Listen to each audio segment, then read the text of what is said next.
I think I may have mentioned to people a few times that one of the things that I pray about every day is not to be deceived, because that is the chief hallmark of the end times, is deception. Jesus said it, and a number of the New Testament apostles reinforced it. And we see what's happening around us and realize that deception is rampant. And Jesus warned that even the elect, even the people who are his chosen ones, will be deceived. And it's not just deception by false prophets and false religious teachers, etc. It is just a general deception that exists in our world, that we cannot tell truth from error anymore. We live in an age of AI, scammers, etc. And, you know, we all have our inherent biases, things that we tend to sway towards or from. And so it can be easy to be deceived if somebody is speaking towards our bias, or if they're speaking towards some sort of emotional trigger. In any event, I say all that as background because that's something that I'm very prayerful about, because I don't want that to happen. I see it's such an easy target. So that as a background. At my job, in my department, we have a law department DEI committee, diversity, equity, and inclusion.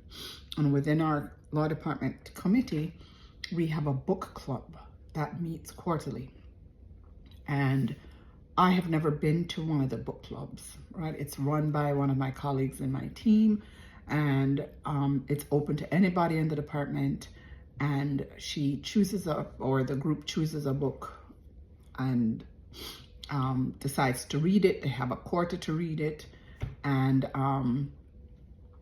even if you don't read it, you can attend, because Lindsay is very kind to find materials like synopses and YouTube and different things that give you an understanding of what the book is, so that you can come to the book club and have a conversation, even if you haven't read the book.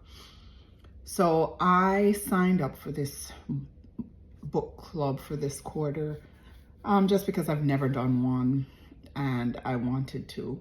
I've heard really good things about these discussions, so I didn't even know what the book was. I didn't plan to read it. I said maybe I'll read some of the prep materials that she sends out. And then I'm just coming back from vacation, so I'm kind of just catching up. And I said, I'm definitely not going to go today.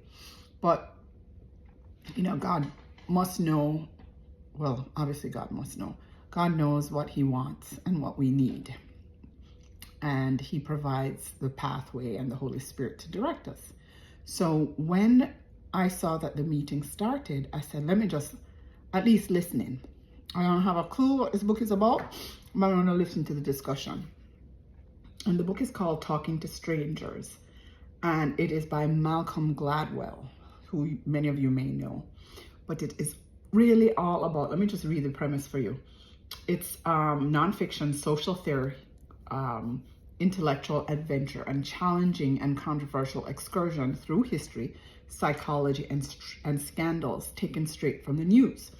And he revisits the deceptions of Bernie Madoff, the trial of Amanda Knox, the suicide of Sylvia Plath, the Jerry Sandusky pedophilia scandal. He talks about Sandra Bland's death, Hitler, really throwing our understanding into sort of a turmoil.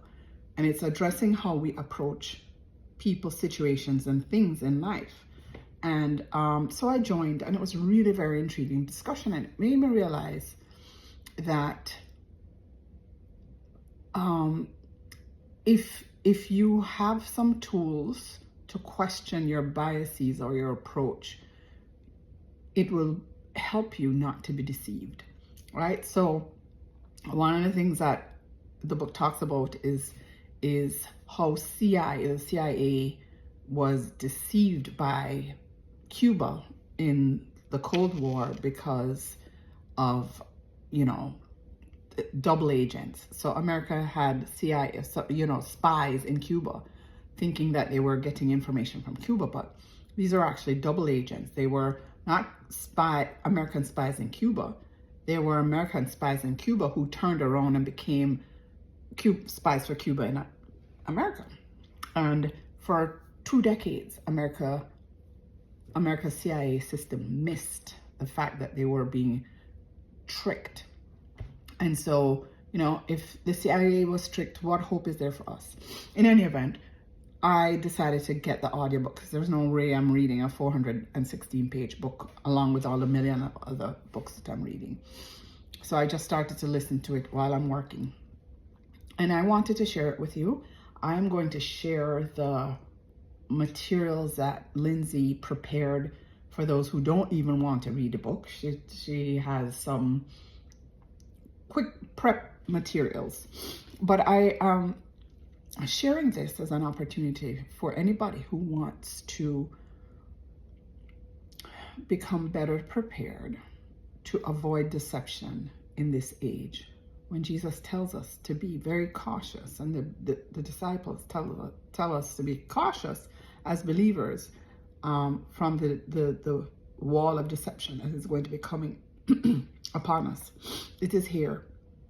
You cannot, apart from the Holy Spirit, I think, really navigate the times that we're in. So I think we have to be very antenna-like, have our antenna up, be very prayerful that the Holy Spirit would be directing us. But I think this book and the materials that Lindsay provided, if you choose to avail yourself of them, can give us some practical tips, some things to be mindful and aware about, so we can navigate the world that we are in. All right, so I'm going to share the materials with you. And again, the name of the book is Talking to Strangers by Malcolm Gladwell, who many of you may know. And I just got it on audio. I don't even have an Audible subscription. I took the free subscription for 1 month, and I plan to cancel it within 30 days so that they don't charge me the $15.99 per month. So this whole exercise is not costing me anything. I get 1 free credit to listen to the book, and then I plan on canceling Audible, but I want to hear it. It's fascinating, and the discussion that we had was fascinating, and we didn't finish in the hour, so Lindsay is going to continue this discussion in November. Anyway, I know this is long, and I'm sorry, but I think it is important that we stand at attention and take notice of things that will help us navigate the time that we're in. We are at the end of the end, and putting our head in the sand won't help.